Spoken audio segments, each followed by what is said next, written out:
Nah, mungkin sebelum kita memulai tutorial pada malam hari ini, alangkah lebih baiknya kita mulai dengan doa.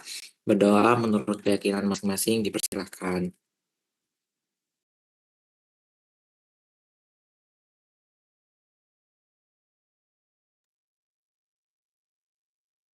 Baik, berdoa dapat dilanjutkan di lain waktu.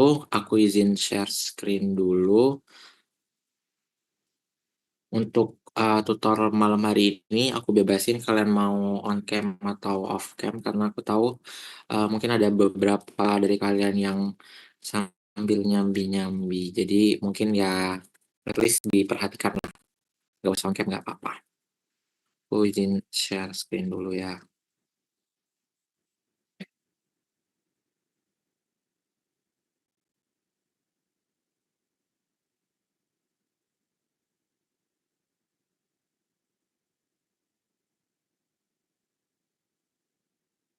Oke, nah untuk, tutorial penyakit parasitik protozoologi yang kedua ini, kita akan fokus ke protozoa pencernaan.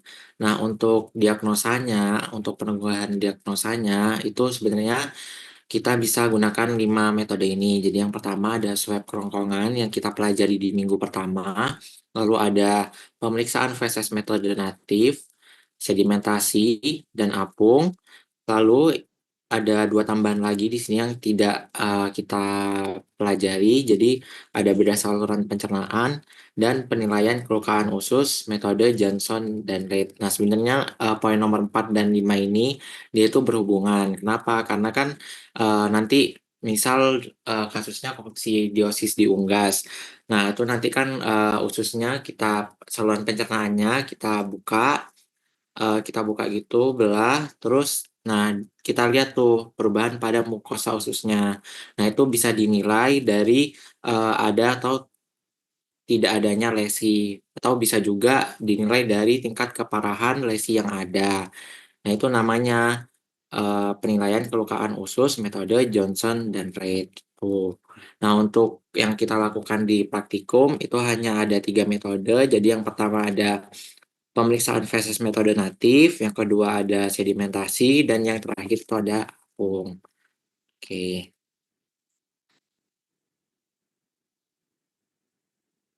Nah, untuk yang pertama di sini ada pemeriksaan feses metode natif.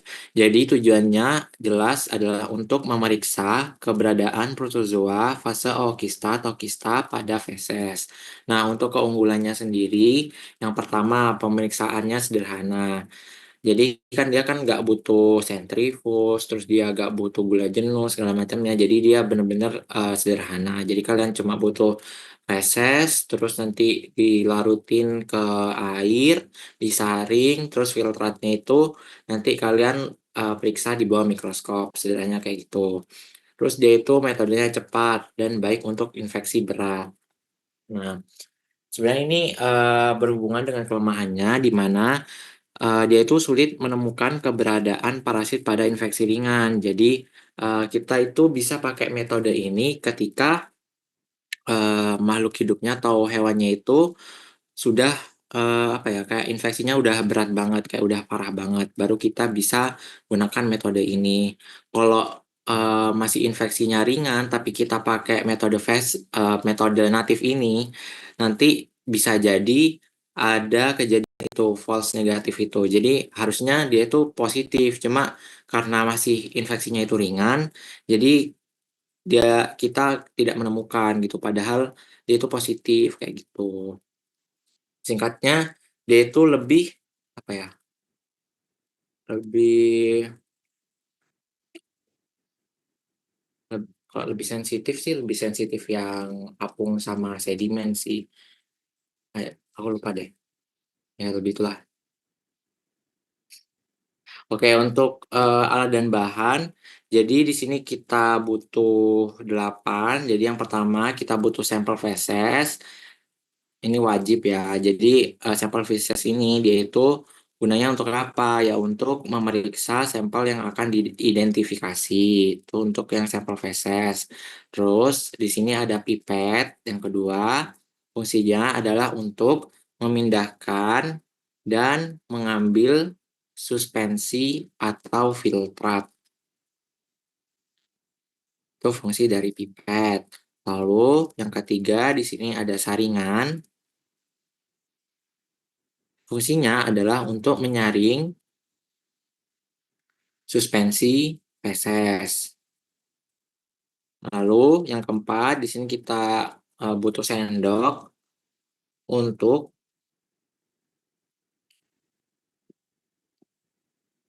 mengambil dan melarutkan feses. Udah, terus di sini kita butuh 2 gelas. Gelas pertama fungsinya adalah sebagai tempat pembuatan suspensi. Gelas kedua fungsinya adalah untuk menampung filtrat. Tuh. Jadi nanti kan kita bikin di gelas pertama tuh suspensinya. Nah, lalu disaring ke gelas kedua. Nah, kalau udah disaring itu namanya filtrat, bukan suspensi lagi gitu. Terus di sini kita butuh air. Fungsinya adalah sebagai bahan pelarut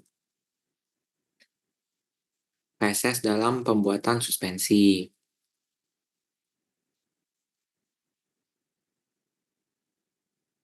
Terus, nah sebenarnya kalau air ini dia itu bisa diganti pakai NaCl fisiologis. Cuma kalau NaCl fisiologis dia itu kadang apa ya, misal contohnya kayak Emeria tadi ya, dia kan bisa bersporulasi. Nah kalau pakai NaCl dia itu kadang-kadang apa ya, stuck gitu loh. Jadi misal ada okista nih, kan harusnya okista tuh kan makin lama tuh dia akan bersporulasi ya di lingkungan. Nah, kalau dikasih NaCl dia itu stuck. Jadi masih ada di tahap okista yang belum bersporulasi kayak gitu.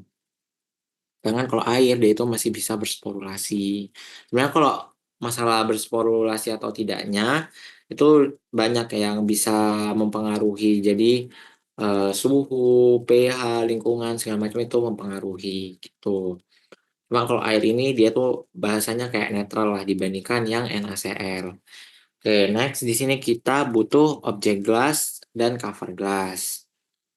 Fungsinya adalah untuk meletakkan filtrat yang akan diidentifikasi. Dah, terus selanjutnya jangan lupa nih ditulis juga nanti mikroskop untuk identifikasi preparat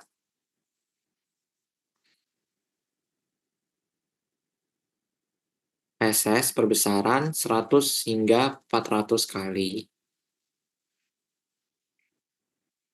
Udah, jadi jangan sampai ada yang ketinggalan ya. Misal disuruh sebutin alat dan bahan pemeriksaan feses metode natif. Jadi jangan sampai ada yang kehilangan. Soalnya kadang aku lihat lapor kalian tuh kayak malah hal yang penting tuh gak ada gitu.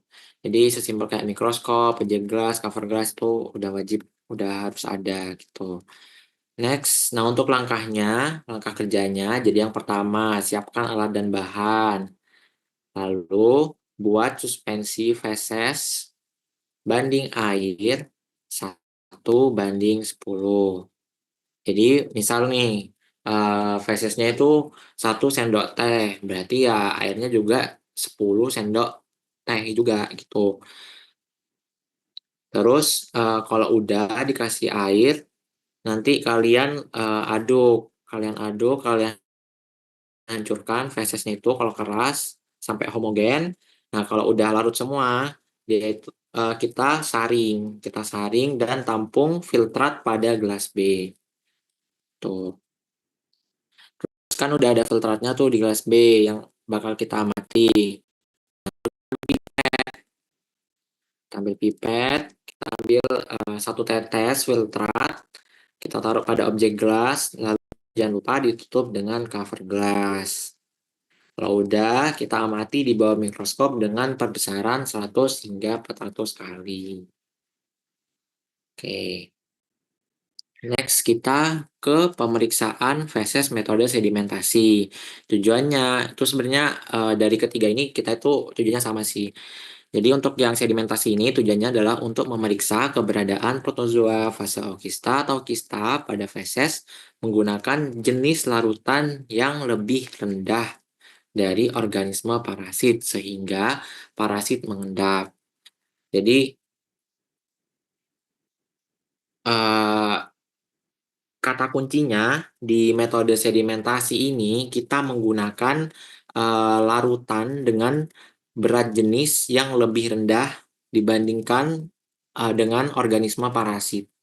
Jadi nanti gampangnya si larutan ini atau di sini kan kita pakainya itu air. Nah, si air itu ada di bagian atas, sedangkan yang parasitnya itu dia ngumpul di bawah. Jadi dia akan ngendap di bawah gitu, di bawah tabung sentrifuge gitu. Tuh kata kuncinya.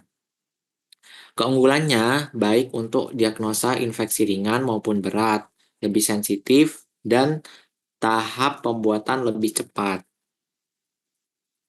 Tuh, jadi dia entah infeksi ringan, infeksi berat, dia itu bisa dilakukan dengan metode sedimentasi ini. Untuk kelemahannya, dia itu menimbulkan hasil false negatif bila tahap yang dilakukan terdapat kesalahan dan berat jenis larutan yang digunakan tidak sesuai. Nah, maksudnya tuh kayak human error gitulah. Misal kayak ada step yang kelewat, jadi kalian nggak sentrifuge gitu, atau enggak kalian sentrifusnya itu nggak sampai jernih, itu bisa jadi bisa bikin false negatif itu. Terus untuk alat dan bahan ini sebenarnya cuma nambah beberapa doang. Jadi ada sampel feses, ada air, saringan, 2 gelas, sendok, sama ada pipet juga. Terus ada objek gelas sama mikroskop. Nah, di sini ketambahan 2. Jadi yang pertama ada tabung sentrifus. Fungsinya adalah untuk meletakkan filtrat yang akan disentrifugasi. Itu fungsinya dari tabung sentrifus. Lalu, di sini ada ketambahan satu lagi, yaitu mesin sentrifus. Fungsinya adalah untuk memisahkan partikel endapan dari filtrat feses. Tuh. Jadi untuk yang sedimentasi cuma ketambahan tabung sentrifus sama mesin sentrifus. Oke, next untuk langkah kerjanya. Jadi yang pertama siapkan alat dan bahan. Terus yang kedua kita bikin suspensinya dulu. Feses banding air itu 1:10. Kita bikin di kelas A. Lalu kita saring dan tampung filtrat pada gelas B. Nah, kalau udah kita masukkan filtrat pada tabung sentrifus sampai ketinggian 2 cm di bawah mulut tabung. Jadi jangan penuh-penuh. Kenapa kok nggak penuh, Kak? Karena kan dia nanti diputar tuh. Nah, dia tuh kayak butuh rongga gitu loh. Jadi biar endapannya itu benar-benar kepisah gitu. Lalu kita sentrifus dengan kecepatan 1500 rpm selama 5 menit. Lalu kalau udah kita buang sepernatan, tambahkan air sampai ketinggian 2 cm di bawah mulut tabung dan ulangi tahap 3 berulang hingga sepernatan tampak jernih. Jadi bisa 2 kali, bisa 3 kali tergantung. Misal masih kotor ya kita buang supernatannya, lalu kita kasih air lagi. Kalau masih kotor lagi ya udah kita buang sepernatan, kita masukin air lagi, kita tambahin air lagi gitu seterusnya. Pokoknya sampai itu tampak jernih. Nah, kalau udah jernih, kita buang supernatannya tuh, tapi sisakan sedikit. Jadi misal kalau aku sih kayak 1:1 gitu ya. Jadi misal ini perbandingan juga sih. Kayak dia itu endapannya itu 1 sendok teh gitu. Jadi ya airnya atau supernatannya yang disisain dia juga 1 sendok teh. Pokoknya 1:1. Nah kalau udah nanti diaduk tuh sama endapannya. Supernatan sama endapannya itu diaduk. Lalu diambil dengan pipet. 1 tetes ada satu tetes aja udah cukup. Diletakkan pada objek gelas, lalu tutup dengan cover gelas. Periksa di bawah mikroskop dengan perbesaran 100 hingga 400 kali. Oke, next untuk metode yang ketiga, di sini ada pemeriksaan feses metode apung. Tujuannya adalah untuk memeriksa keberadaan protozoa faseologista atau kista pada feses menggunakan berat jenis larutan yang lebih tinggi. Nah, ini perlu di garis bawah nih, dari organisme parasit sehingga parasit mengapung. Nah, kalau yang sedimentasi tadi kita pakai larutan yang berat jenisnya itu lebih rendah. Nah, kalau yang metode apung kita pakai larutan yang berat jenisnya itu lebih tinggi gitu. Makanya kita pakai gula jenuh. Sehingga nanti parasitnya itu kayak ngambang gitu, mengapung. Jadi parasitnya itu ada di atas, bukan ada di endapan di bawahnya, kayak gitu. Itu perbedaannya secara prinsip. Selanjutnya, keunggulannya baik untuk diagnosa infeksi ringan maupun berat dan lebih sensitif. Ya, 11-12 sama yang sedimen tadi. Terus kelemahannya itu sebenarnya juga sama, menimbulkan hasil false negatif bila tahap yang dilakukan terdapat kesalahan dan berat jenis larutan yang digunakan tidak sesuai. Nah, ini itu udah aku buktikan, aku dan teman-teman kalian buktikan tadi. Jadi, tadi itu ada, apa ya, kan udah nih, udah ditambahin gula jenuh. Nah, tapi nggak disentrifus. Nah, itu dia si parasitnya itu nggak naik ke atas. Jadi pas dicek itu, aku cek itu nggak ada sama sekali. Sedangkan pas udah disentrifus, itu baru parasitnya kelihatan semua. Jadi step-stepnya itu harus diperhatikan, harus dilakukan semua. Jangan ada yang kelewat kayak gitu. Terus berat jenis larutannya itu harus diperhatikan, dia itu harus lebih tinggi dibandingkan organisme parasitnya sehingga dia itu bisa ngapung. Untuk alat dan bahannya ini juga mirip juga sama semua, cuma ketambahan ada dua. Di sini ada gula jenuh.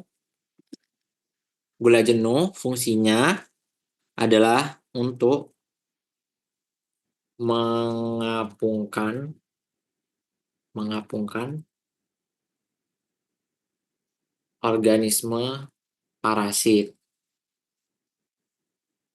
Terus untuk rak tabung fungsinya adalah untuk meletakkan tabung sentrifuge gitu. Jadi mulai dari natif ke sedimentasi itu nambah 2, terus dari metode apung itu nambah 2 lagi. Kalau dari sedimentasi ke apung itu nambah 2 lagi gitu, biar gampang ingatnya. Oke. Nah, next ke langkah kerjanya. Jadi yang pertama siapkan alat dan bahan, terus buat suspensi. Ya ini sama lah, nanti masukkan filtrat pada tabung sentrifus sampai ketinggian 2 cm. Terus kita sentrifus nanti sampai supernatanya itu tampak jernih. Kalau udah jernih, nih buang supernatan, tambahkan gula jenuh sampai ketinggian 2 cm di bawah mulut tabung. Nah ini perlu di garis bawah ini. Lalu sentrifus 1500 rpm selama 5 menit. Jadi habis dikasih gula, itu disentrifus dulu. Jangan dikasih gula langsung sampai full ke mulut tabungnya, jangan. Jadi tetap tambahkan gula jenuh sampai ketinggian 2 cm di bawah mulut tabung, sentrifus. Kalau udah disentrifus baru kita tambahkan gula sampai ke mulut tabungnya gitu. Nah, kalau udah kita taruh cover gelas tuh di atasnya, di atas mulut tabungnya. Kita taruh cover gelas, tunggu 5 menit biar si parasitnya itu nempel semua. Lalu angkat cover gelas dan letakkan pada objek gelas. Lalu kita amati di bawah mikroskop dengan perbesaran 100 hingga 400 kali. Jadi nggak boleh ada step yang dilewati. Oke, itu untuk yang kita pelajari di praktikum. Nah, tapi di sini ada tambahan, ada bedah saluran pencernaan ayam. Tujuannya adalah untuk mengidentifikasi keberadaan protozoa pada usus dan menilai kelukaan usus ayam yang diduga terinfeksi Emeria sp. Jadi, dalam, peneguhan diagnosa untuk kasus koksidiosis pada unggas, ini itu bisa dilakukan. Jadi kayak istilahnya kita nekropsi lah, nekropsi ya ayam yang sudah, mati. Jadi kita butuh sampel hewan di sini. Jadi, fungsinya adalah untuk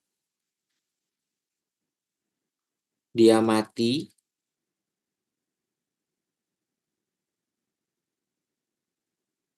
lesi yang terdapat pada, mukosa ususnya, mukosa, saluran pencernaannya. Terus di sini ada scalpel dan blade, fungsinya untuk mengincisi dan membedah bagian torak dan abdomennya. Jadi kan sebelum kita ambil saluran pencernaannya, kita kan, butuh incisi dulu ya. Kita incisi, kita bedah, kita buka tuh bagian torak dan abdomennya. Terus kita juga butuh gunting bedah, fungsinya adalah untuk menggunting saluran pencernaan ayam.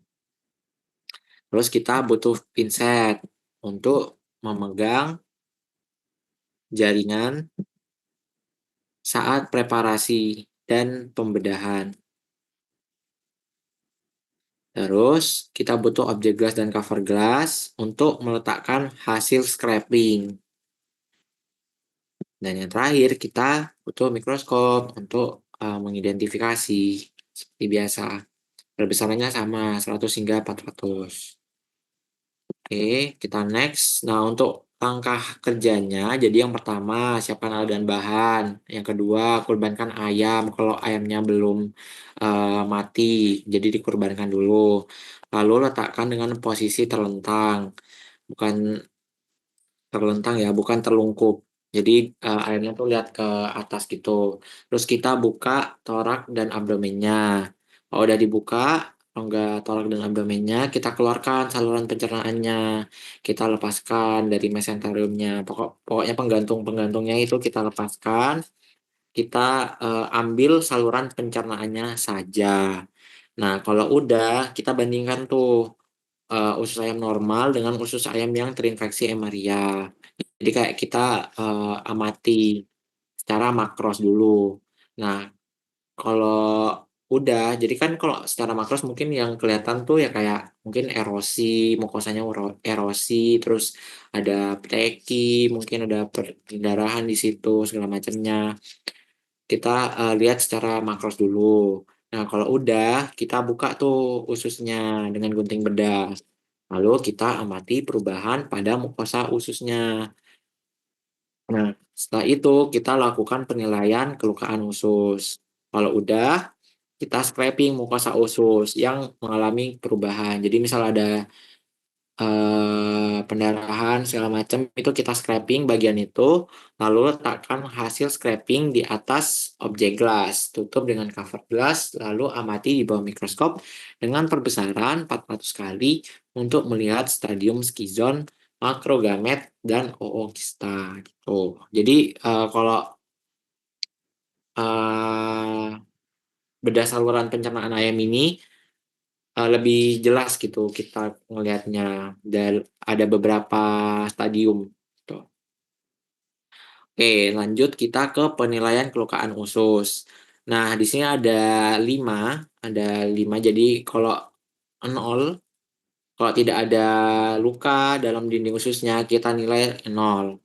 Sedangkan kalau, dinding ususnya ada pteki, terus tapi dinding dan isi ususnya itu normal, dalam artian kita bisa apa ya, bisa ibaratkan itu masih ringan, itu kita nilai dengan dengan poin satu. Terus kalau dinding ususnya itu banyak peteki, terus dinding ususnya sedikit menebal dan isi usus bercampur darah, itu masuknya ke yang sedang. Jadi kita, kasih nilai 2+2. Lalu kalau udah makin parah nih, jadi di dinding ususnya banyak darah yang membeku, terus dinding usus sangat menebal, fesesnya sedikit atau bahkan tidak ada karena kan ada darah yang membeku itu ya, itu masuknya ke yang berat. Kita nilai dengan, nilai 3+3. Terus ini udah masuk yang sangat berat nih, jadi ada usus sangat membesar, berisi darah, membeku atau pengapuran, feses sedikit, kebanyakan ayam mati. Itu udah masuk yang sangat berat, kita nilai 4 gitu. Ini ada contohnya, jadi ini yang +1, jadi bisa dilihat di sini ada apteki. Ini ada apteki yang merah-merah kecil nih. Ini kan kalau udah dibuka ya, ini kayaknya masih belum dibuka nih, bagian luarnya ini udah kelihatan banget ada apteki. Terus yang nomor 2 di sini ada, kita bisa lihat juga di sini ada peteki. Terus dinding ususnya juga mulai menebal di sini, udah kelihatan menebal dan isinya itu bercampur darah di sini. Terus yang nomor 3, dinding di dinding ususnya itu banyak darah membeku nih, yang udah berwarna hitam ini, udah darah membeku. Terus dia itu udah tebel banget. Ada feses atau, sedikit ada sedikit feses atau tidak ada sama sekali gitu. Karena udah di apa ya, di mayoritas itu udah isinya darah yang membeku itu, gitu. Terus untuk yang sangat berat di sini, dia itu ususnya udah besar banget gini, terus isinya itu darah membeku, disertai dengan pengapuran, fesesnya itu sedikit atau, tidak ada sama sekali, dan biasanya ayamnya itu udah mati kalau, ususnya udah kayak gini, gitu. Ini di sekumnya ya, di sekumnya. Oke, sekarang kita ke spesiesnya. Jadi untuk, protozoa pencernaan itu kita ada Eimeria, Isospora, Balantidium, Entamoeba, Trichomonas, sama Amoeba. Sedangkan pada jaringan lain kita dapat menemukan Trichomonas sama Toxoplasma. Oke, mungkin sebelum kita masuk ke protozoanya, dari metode ada yang mau ditanyakan terlebih dahulu?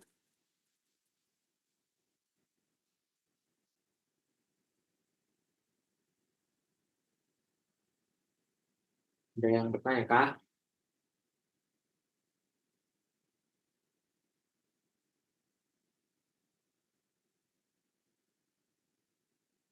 Ya, aku anggap aman ya. Oke, jadi untuk, yang pertama di sini kita akan fokus ke protozoa pada saluran pencernaan. Yang pertama itu ada Emeria sp. Dia itu hostnya ada di ayam, sapi, kambing, dan domba. Nah, dia itu, sebenarnya kenapa kita koksidiosis, untuk Emeria sendiri, dia itu lebih cenderung ke unggas. Kenapa? Karena dia itu sangat merugikan. Jadi, mulai dampaknya dari kematian, terus penurunan produksi telur, berat badan segala macam, dia itu sangat merugikan gitu, dan sangat patogen di, unggas, di ayam.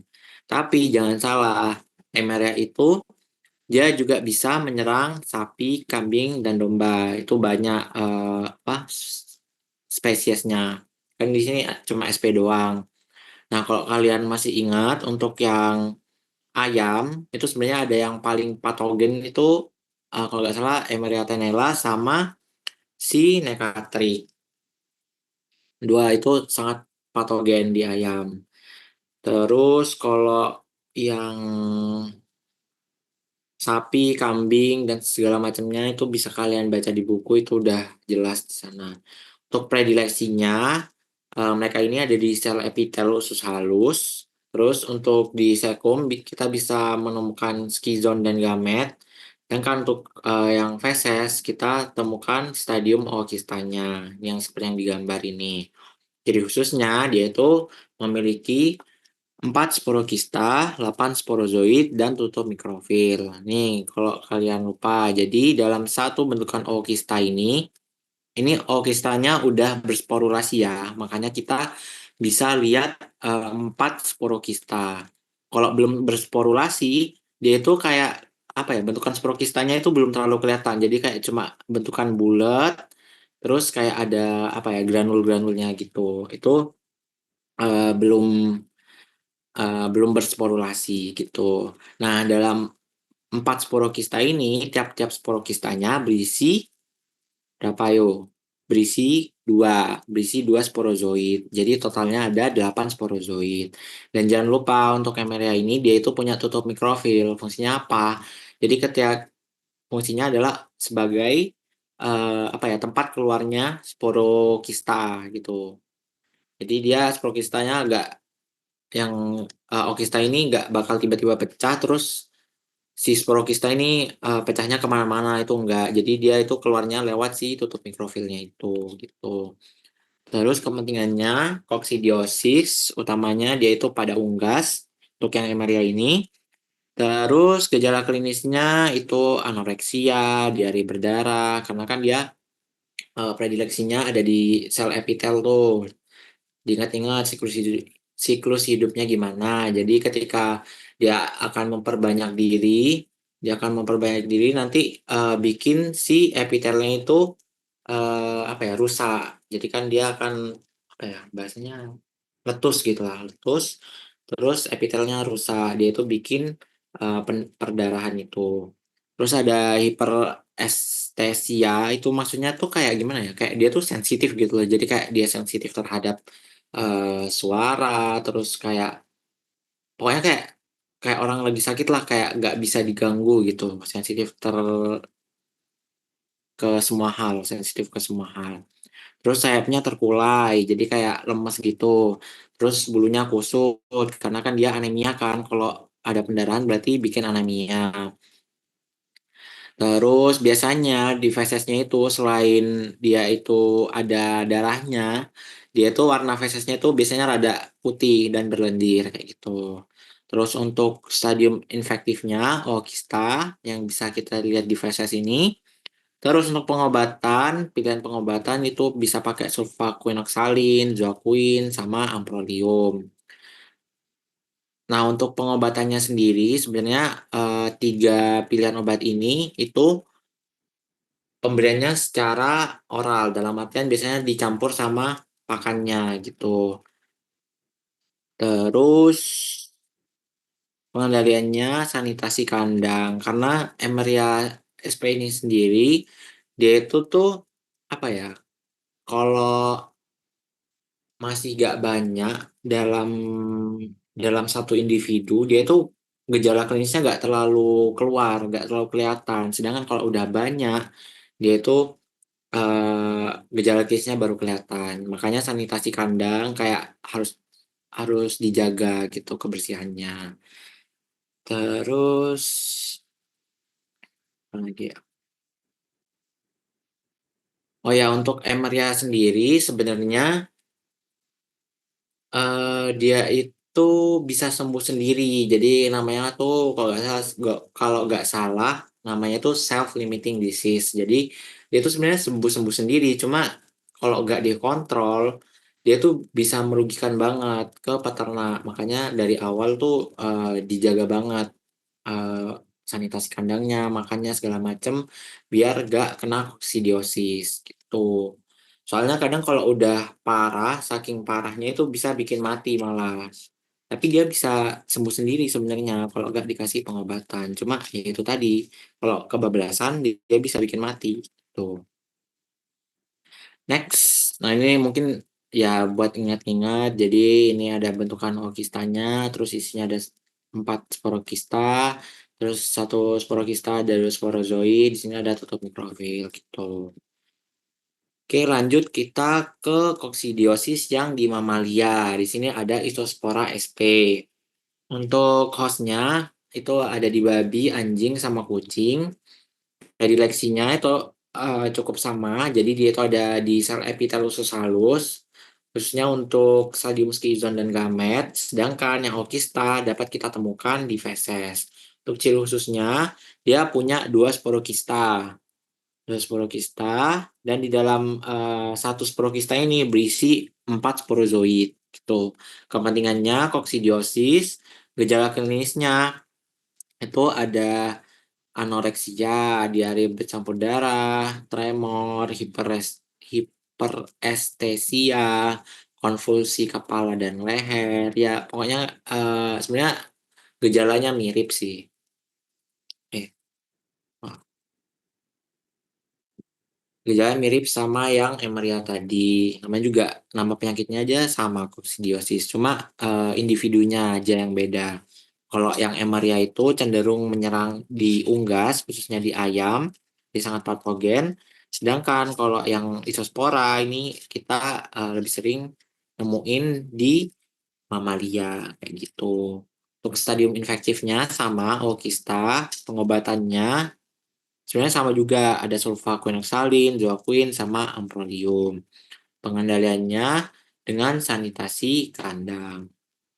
Nah, ini bentukannya udah kita skip aja lah ya. Kalian pasti ingat. Oke, kita lanjut ke Balantidium coli. Untuk hostnya, dia itu ada di babi, kera, manusia, anjing, dan kucing. Predileksinya itu ada di kolon, jaringan, khususnya stadium tropozoid, dan di feses kita dapat menemukan stadium kistanya. Contohnya yang mana? Contohnya nih yang ini nih. Jadi dia itu kayak bentukannya cuma bulat, terus kayak ada apa ya? Nukleusnya tuh memanjang gini, kayak pil gelap, tampak lebih gelap gitu. Untuk ciri khususnya tropozoid seperti buah pir dan mulut bulat, punya silia, kista bulat, tidak terdapat mulut. Kalau yang makronukleus seperti halter. Kepentingannya, nama penyakitnya itu balantidiasis, sesuai nama spesiesnya. Gejala klinisnya, diare berdarah, penurunan berat badan, kelemahan, terus dia bisa bikin enteritis juga. Terus kalau enteritis itu, dia kan juga bisa nyebabin ulcer. Selain itu, dia itu bisa bikin hewannya disentri. Tuh. Terus untuk stadium infektifnya, kista, pengobatannya itu ada carbazon sama metronidazole. Selain itu, ada pilihan lain berupa tetrasiklin sama iodoquinol.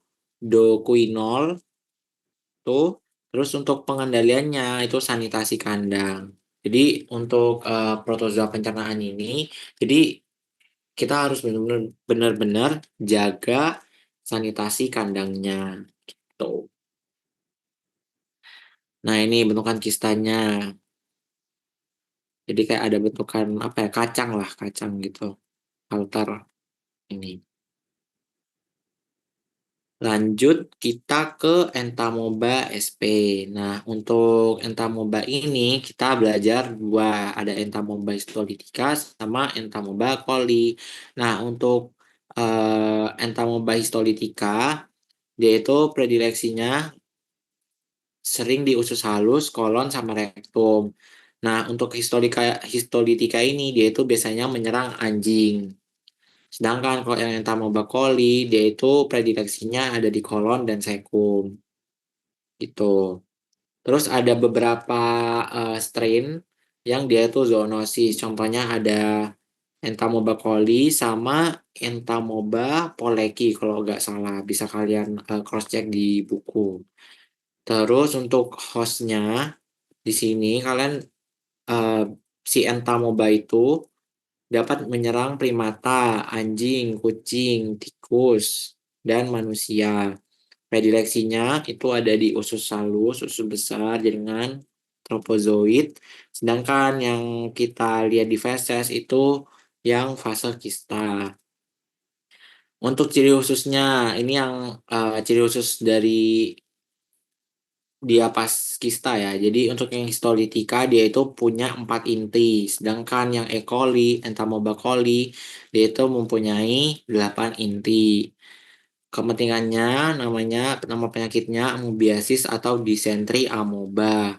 Gejala klinis, kembung, konstipasi intermittent. Nah, ini masuknya yang ringan. Jadi kadang konstipasi, kadang enggak, kadang konstipasi, kadang enggak gitu. Sedangkan kalau yang konstipasi saja, jadi kayak dia konstipasinya terus-menerus, itu masuknya ke yang berat, gejala klinis yang berat. Terus dia bisa bikin nyeri kram lambung. Terus diarenya berdarah udah pasti. Terus anemia ini juga udah pasti. nyeri defekasi karena kan dia luka kan pasti. Terus dia bisa bikin abses hepar. Untuk stadium infektifnya kista, pengobatannya bisa pakai metronidazol sama tetrasiklin. Untuk pengendaliannya masih tetap sama sanitasi kandang. Tuh. Nah, mungkin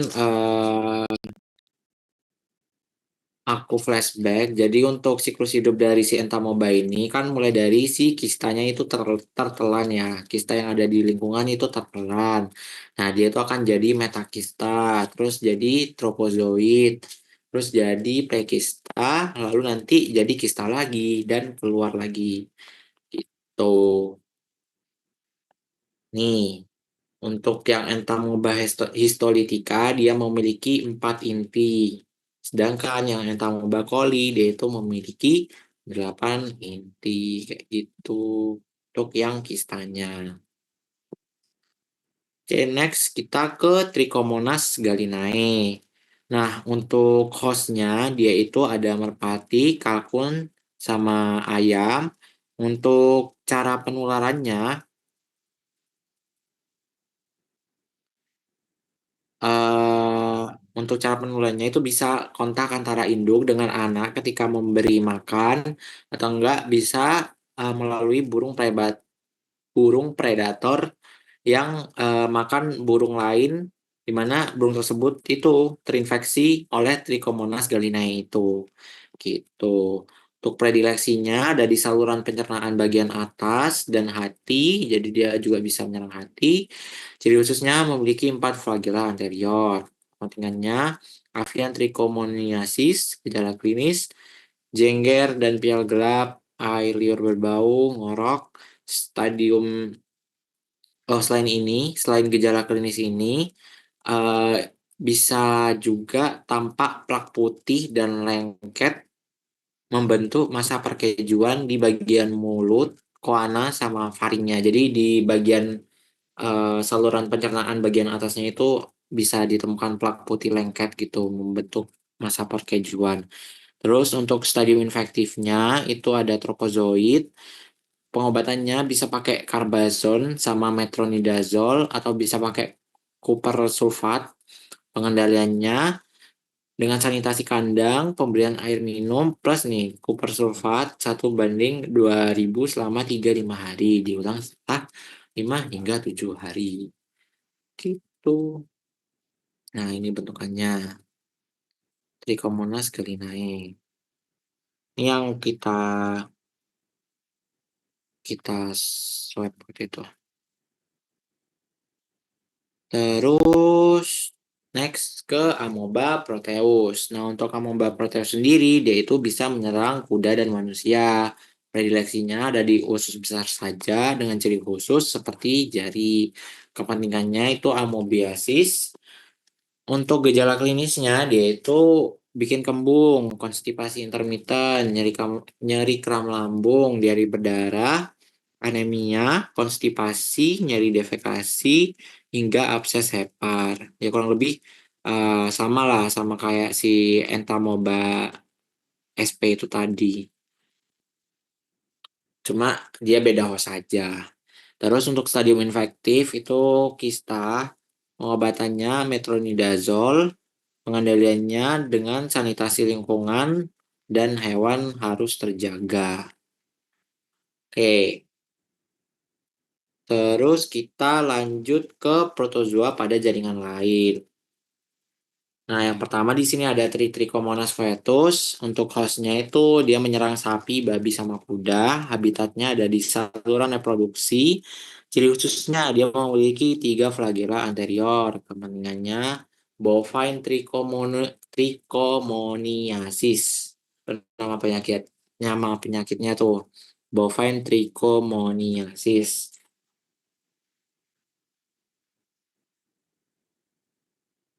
Terus stadium infektifnya itu ada tropozoit. Kontrolnya bisa pakai ipronidazol, metronidazol, seleksi semen, sama hewan yang terinfeksi Trichomonas ini kita afkirkan. Gitu. Ini bentukannya secara skematis. Terus yang terakhir di sini ada Toxoplasma gondii. Nah, untuk hostnya dia itu inang utamanya ada di kucing. Sedangkan kayak inang sekundernya dia itu bisa menyerang mamalia lain seperti manusia itu bisa juga terserang oleh Toxoplasma gondii ataupun unggas gitu. Untuk habitatnya Tagizoid atau Tropozoid itu ada di jaringan usus kucing. Brachiozoid atau Schistozoid itu dapat ditemukan di otak, jantung, dan alat gerak. Jadi intinya dia itu ada di jaringan organ. Sedangkan untuk yang Olkista dapat kita temukan di feses gitu. Ciri khususnya buat yang Tachyzoid dia itu bentukannya bulan sabit. Kalau yang Bradyzoid itu oval atau bulat.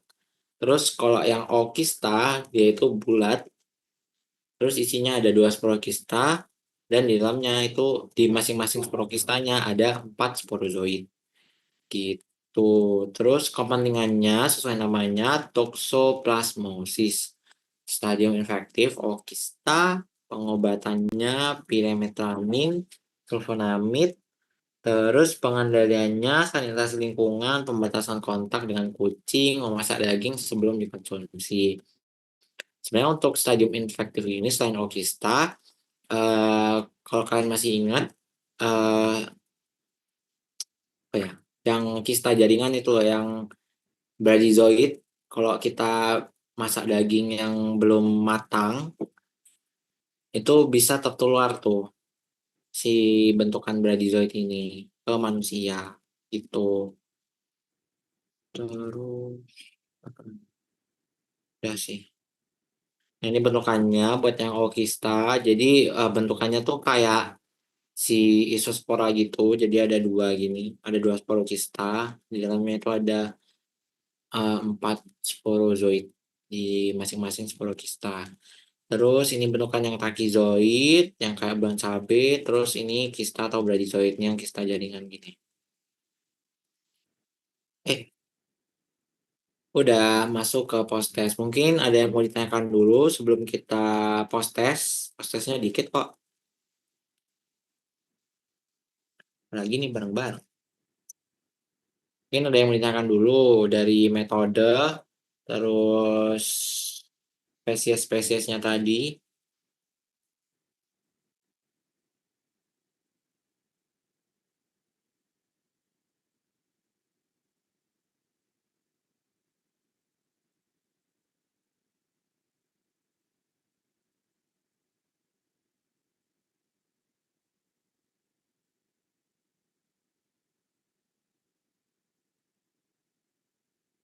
Nih, satu thumbs up tuh. Yang lain apakah aman?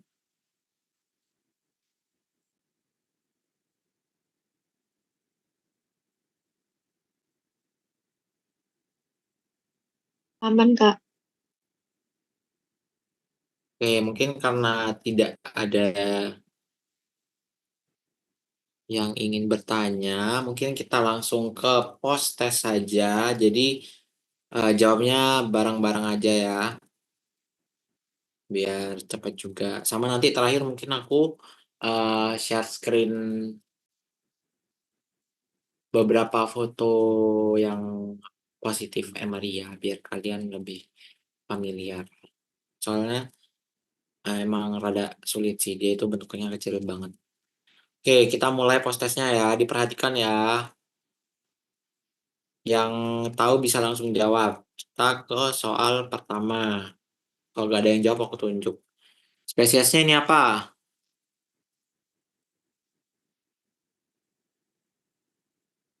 Oh, kok nggak ada yang jawab? Emiria, Kak. Meria. Emeria, Oke, Emeria. Kenapa Emeria? karena sporokistanya ada 4, terus sporozoidnya ada 2. Terus kalau yang ditunjuk di sini, ini Emeria juga atau enggak? Kalian bisa lihat ini. Ini.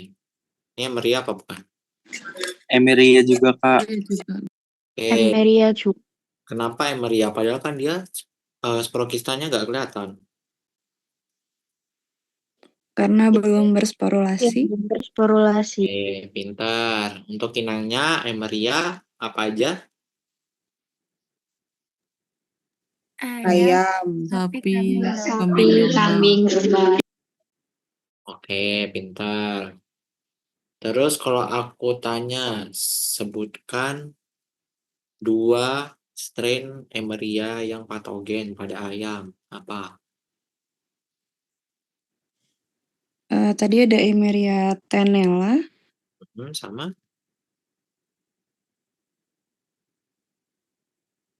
Sama apa? Emeria Necatrix. Oke. Untuk stadiumnya, berarti ini stadium? Kista. Oke, Ogista, pintar. Kalau aku tanya, gejala klinisnya apa aja? anoreksia, Hiperestesia, Darah. diare berdarah, sama sayap terkulai untuk unggas. Oke, pintar. Ini terakhir deh pertanyaannya. Nama penyakitnya apa atau kepentingannya apa? koksidiosis, Pintar. Next ya. Oh, nggak bisa. Apa ini? Jelaskan perbedaan antara pemeriksaan feses dengan metode apung dan sedimentasi. Mulai dari entah alat dan bahannya, terus prinsipnya itu gimana perbedaannya. Mungkin ada yang ingin berpendapat.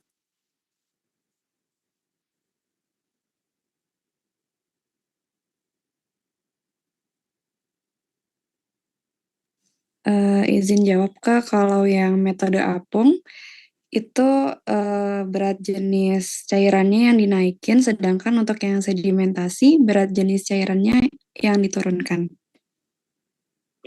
Kalau yang apung berarti nanti si protozoanya itu di atas apa di bawah? Di atas. atas Kak. Oke, pintar. Jadi dia sesuai namanya, dia protozoanya nanti ngapung. Kalau yang sedimen berarti gimana?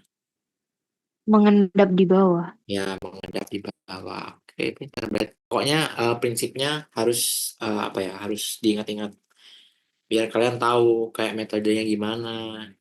Tuh, kalau prinsipnya ingat, kalian pasti tahu langkah kerjanya kayak gimana.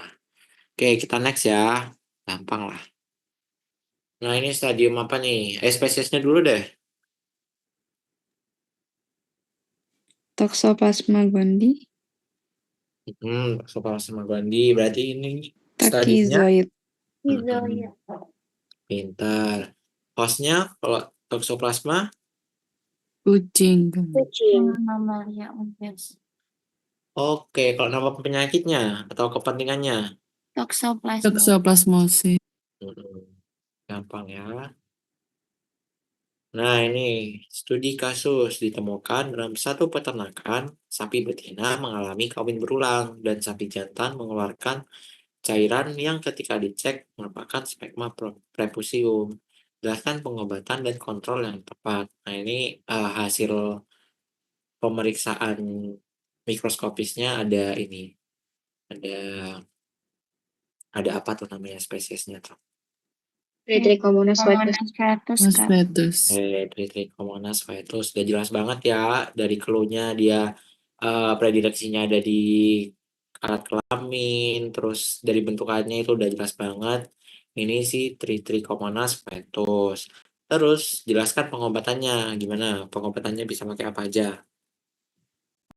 metronidazole, Metronidazole, seleksi semen sama seleksi semen,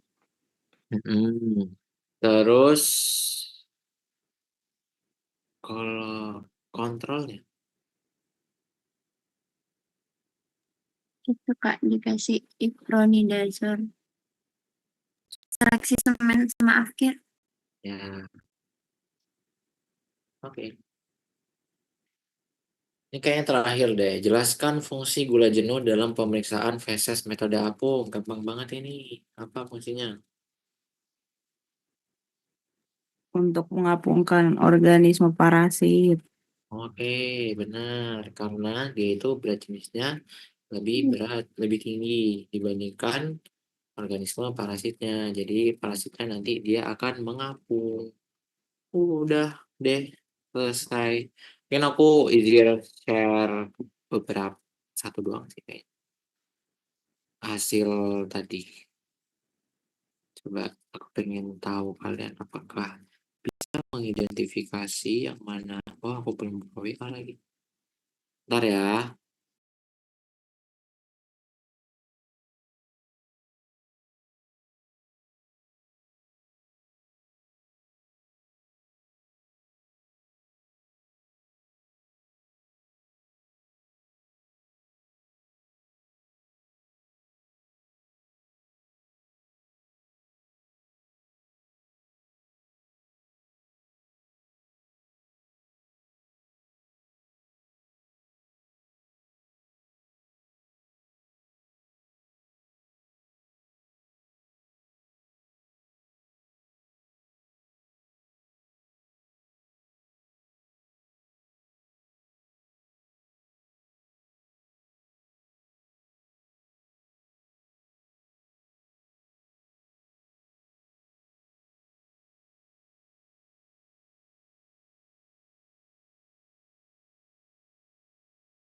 Nih, coba kalian annotate itu ada parasit apa kira-kira yang udah tahu? Maksudnya yang kelompok tadi jangan menjawab ya. Nih, coba kira-kira misal ada parasit, ada protozoanya itu yang mana di annotate dan spesiesnya apa? Coba. Kejelasan terlalu jelas.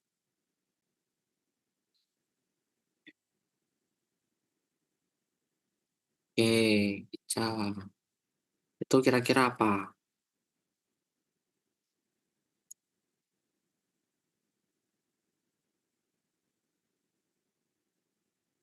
Kira-kira spesiesnya apa?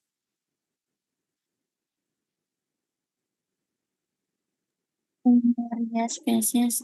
Kak, Ya, benar. Jadi ini Emeria FP. Sebenarnya kalau di foto gini kan nggak terlalu jelas ya. Harusnya kalau lihat secara langsung kalian bisa ngelihat secara jelas. Jadi buat yang belum praktikum hands on, praktikum tutor hands on itu besok sama lusa menurutku dimaksimalkan. Jadi kalian harus benar-benar bisa mencari yang mana protozoanya. Nanti aku udah sediain feses yang positif Emeria, jadi kalian tinggal nyari. Tapi kalian misal mau apa? Mau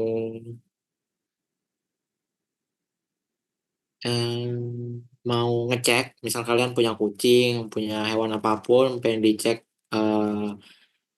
protozoanya, boleh juga nggak apa-apa. Cuma aku udah akan nyediain si feses yang positif Emeria ini, biar kalian bisa nyari gitu. Oke, mungkin udah sih itu aja. Mungkin sebelum kita tutup, ada yang mau ditanyakan dulu. Minggu depan oprak loh ya, jadi disiapin protozoa darah sama pencernaan. Aku hitung 5, 4, 3, 2, 1. Oke, mungkin kalau belum ada yang mau ditanyakan, mungkin sekian dari aku. Sebelum kita tutup tutor pada malam hari ini, alangkah lebih baiknya kita tutup dengan doa. Berdoa menurut keyakinan masing-masing, dipersilahkan.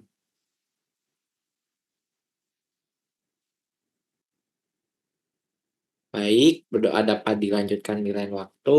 Aku ngucapin makasih banyak udah mau ngeluangin waktunya buat tutor pada malam hari ini. Semoga sedikit ilmu yang aku sampaikan bisa bermanfaat. Kurang lebihnya mohon maaf. Aku tutup. Assalamualaikum warahmatullahi wabarakatuh. Terima kasih semua.